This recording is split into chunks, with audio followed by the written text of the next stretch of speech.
කොහොමද ඔයාලට හොඳින් ඉන්නව නේද? එහෙනම් එන්නකෝ සයිප්‍රස් රටේ සාම්ප්‍රදායික කූපස් හදන විදිහ බලන්න. මේ තමයි සැමොලිනා, මේ තමයි පුර්කූරි, මේ ටික තමයි කූපස් වල කව එක හදාගන්න ගන්නේ. ඉතින් ඒ වගේම අලස් ලුණුත් භාවිතා කරනවා. ඉතින් මේ හැම එකක්ම ප්‍රමාණාත්මකව දාගත්තොත් විතරයි මේකේ කව එක හදාගන්න පුළුවන්. අපේ රටේ අපි හදන කට්ලට් එක වගේ වුණාට මේක ටිකක් වෙනස්. මේකේ කව එක වැරදුනොත් ඒක හදාගන්න වෙන්නේ නෑ හරියට.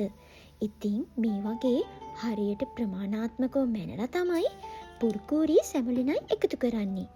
ඊට පස්සේ උණු වතුර එකක් උණු කරලා ඒකට ලුණු දාලා ඊට පස්සේ තමයි මේ පුර්කූරි සැමොලිනයි දෙක එකතු කරගන්නේ. එහෙනම් බලන්නකෝ ඉස්සරහට යනකොට ඕගොල්ලන්ට ඒක බලාගන්න පුළුවන්.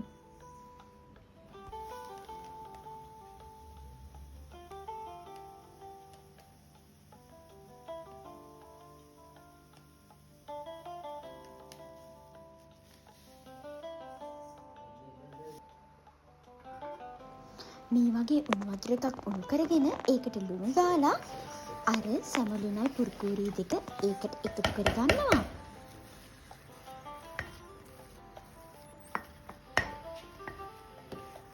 කූපස් හදනවා නම් අනිවාර්යෙන් මෙන්න මේ මිශ්‍රණය තමයි හරියටම හදාගන්න ඕනේ.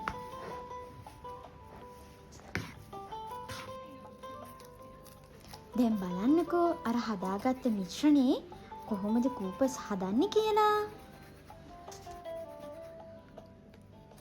කූපස් නැත්තම් කූපා මෙහි මැද පිරුම හදාගන්න එතරම් අමාරු නෑ. මොකද කිව්වොත් කුපයක් හදනකොට අපි බත් දානවනේ.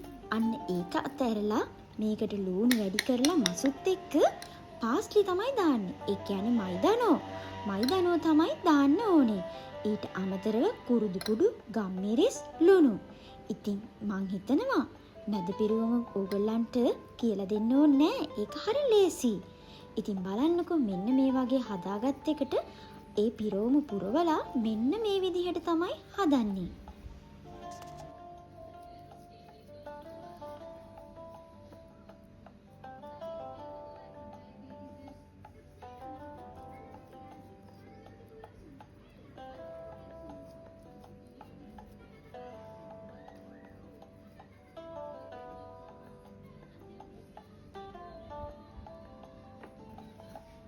ඉතින් බලන්නකෝ මේ කූපස් ඔක්කොම එකම හැඩයට හදලා තියෙන හැටි. ඉතින් ඊට